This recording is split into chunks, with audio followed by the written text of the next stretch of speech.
বিশাল ভাঙন বিধানসভা নির্বাচনের আগে বিরোধী শিবিরে আখিরিগঞ্জ গ্রাম পঞ্চায়েত এবং খড়িবোনা গ্রাম পঞ্চায়েতের 3 জন রানিং মেম্বার আর তাদের দলবল নিয়ে প্রায় 500 পরিবার তৃণমূল কংগ্রেসে যোগদান করলেন।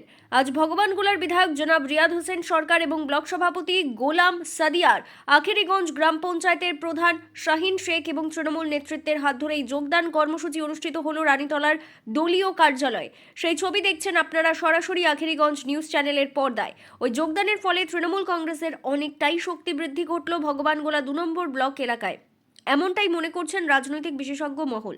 এছাড়াও আজকের এই যোগদান কর্মসূচিতে উপস্থিত ছিলেন ব্লকের সহসভাপতি মাসাদুল খান, স্বপন অধিকারী, সহকারী সভাপতি মেজানুল হক, এছাড়াও আরও অন্যান্য নেতৃত্বরা উপস্থিত ছিলেন। এ বিষয়ে কি বলছেন তারা সংবাদ মাধ্যমের সামনে শোনাবো আপনাদের। এই ভিডিওটি যারা দেখছেন ভিডিওটি শেয়ার করবেন, চ্যানেলটি লাইক করবেন আর সাবস্ক্রাইব করবেন। আই লাভ মাই ইন্ডিয়া, মেরা ভারত মহান। রানীতলা থেকে আজিমুদ্দিন শেখের রিপোর্ট, আখিরিগঞ্জ নিউজ।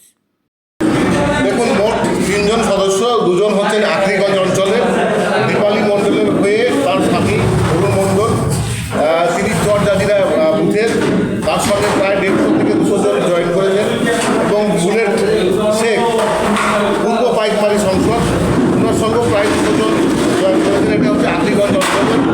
এবং শরীফ শেখ আলাইপুরে, উনিও প্রায় 250 থেকে 300 জন নিয়ে জয়েন করেছেন খড়িবোনা গ্রাম পঞ্চায়েতের।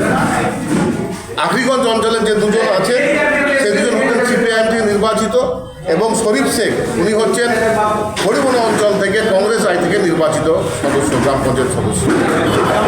বিরোধীরা বলছে এদেরকে কি ভয় ভীতি বা কাজ দেওয়া হয় না বলেই কিন্তু কাজের লোভে আপনার দলে যোগদান করছে।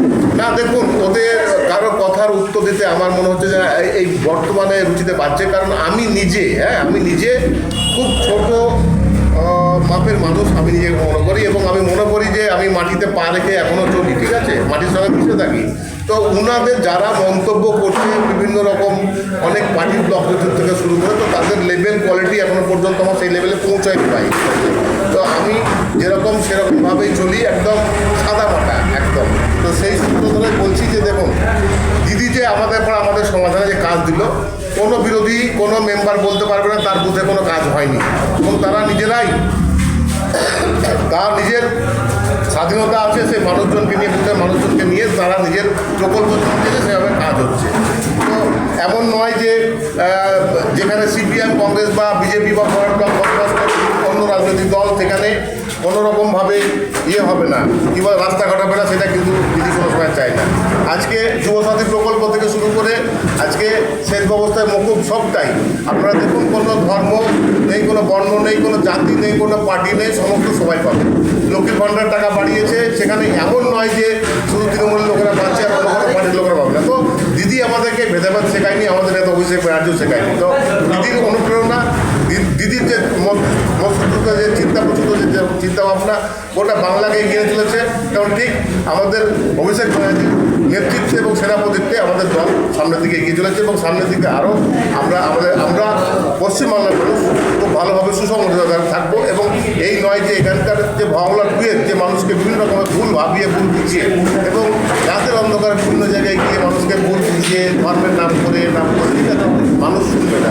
মানুষ দিনের শেষে উন্নয়নটা বুঝে, তাই উন্নয়নের শরীর যারা মন্ডল থেকে শুরু করে বুলেট শেখ, শরীফ শেখ, এরা আমাদের আজকের দিনে এই দলে যোগদান করেছে।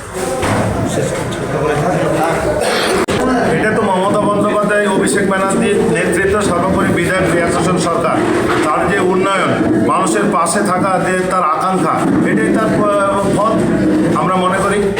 অবশ্যই যেভাবে একের পর এক যে আখিরিগঞ্জ এলাকা বা যে জায়গা থেকে জয়েনিং করছে এলাকায় বিধায়ক যেভাবে কাজ করতে, সেই দেখে কি তারা যোগদান করছে? অবশ্যই।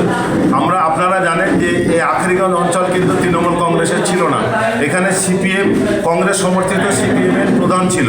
আমরা 18 জন গ্রাম পঞ্চায়েত সদস্যর মধ্যে আমাদের 12 জন ছিল, মানে যোগদানের পর। বর্তমানে আমাদের সেটা গিয়ে দাঁড়ালো 14তে, আর 4 জন বাইরে আছে, তারা অনেকে যোগদানের ইচ্ছা প্রকাশ করেছে। আগামী দিন দেখতে পাবেন আপনারা। তৃণমূলের কজন ছিল ওই অঞ্চলে? তৃণমূলের 7 জন ছিল। আর বাকি কতজন যোগদান করলেন? কজন টোটাল? 7 জন। এখন 14 জন। 14 জন। বিরোধীরা বারংবার প্রশ্ন করে থাকে যে ওদেরকে ভয়ভীতি দেখে যোগদান করানো হচ্ছে, এটা কি আদৌ সত্য ওদের কথা? সেটা তো আপনারা রুট লেভেলে নেমেও দেখতে পাচ্ছেন যে মানুষের কি উন্মাদনা, মানুষের কি চাহিদা, মানুষ কি চাইছে, তৃণমূল কংগ্রেসকে চাইছে বিধায়ক রেয়াত হোসেন সরকারকে এবার এখানে দ্বিতীয়বারের জন্য দেখতে চাইছে। সবার মনে একটা মানে আশা আকাঙ্ক্ষা যে বিধায়ক রেয়াত হোসেন পুনরায় এখানে বিধায়ক হয়ে আসুক। শুধুই কি যোগদান না 26-এর বিধানসভায় ব্যাপক আকারে নেই?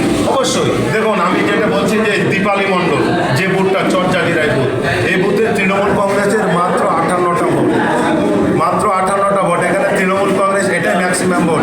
আমরা আজ এই দীপালি মণ্ডল এবং অরুণদার হাত ধরে এইখানে আমরা আগামী দিন এখানে টক্কর দেবো।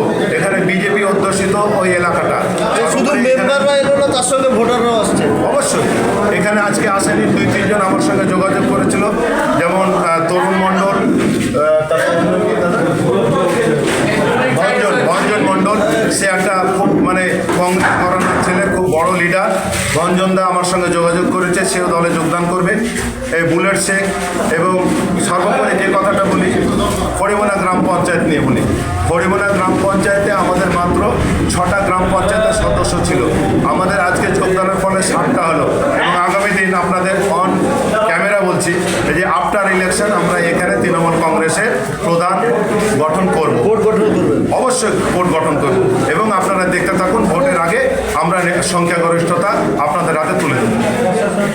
কেন আপনি কোন পার্টি থেকে নির্বাচিত ছিলেন? হঠাৎ করে তৃণমূলে যোগদান? আমাদের সভাপতি অতি কাছে, সে আমাদের দেশে পরিষেবা ভালো দিচ্ছে, বা আমাদের এমএলএ সাহেব, আমাদের নির্মলচার আজ পর্যন্ত কোনো এমএলএ কোটা থেকে আর কোনো কাজ দেয়নি। আজকে সর্বপ্রথম রিয়াত হোসেন সরকার একটা নতুন কাজ দিয়েছে, সে খুশিতে আমি কি নাম আপনার? আমার নাম সাদিরা ওরফে বলে। পার্টি থেকে যোগদান করে আরেকটা পার্টিতে আসছেন, সেটা তো ওই পার্টির সঙ্গে কেন আসছেন? পার্টিটা ভালো লাগছে, দুলালদা আছে সঙ্গে, এমএলএর কাজটা ভালো লাগছে, কাজ প্রধানও আমাদের দল থেকে মানে আমরা টিএমসিতে চলে যাই, প্রধানটা তো আমরাও চলে এলাম, আমরা 4টা ছিলাম, আমরা এলাকায় কাজ করতে পারছেন? কাজ ভালো হয়েছে, এমএলএও কাজ ভালো করছে, আর এখন কাজ আরো ভালো হবে। হ্যাঁ ভালো পদ্মা নদীরা বাঁধনের লেগে সব আলোচনা চলছে, এমএলএ করছে, দুলালদা আছে সঙ্গে, সবাইকে সামনে দুলালদার নিয়ে একসঙ্গে কাজ অনুপ্রেরণায় মানে করতে আমরা সব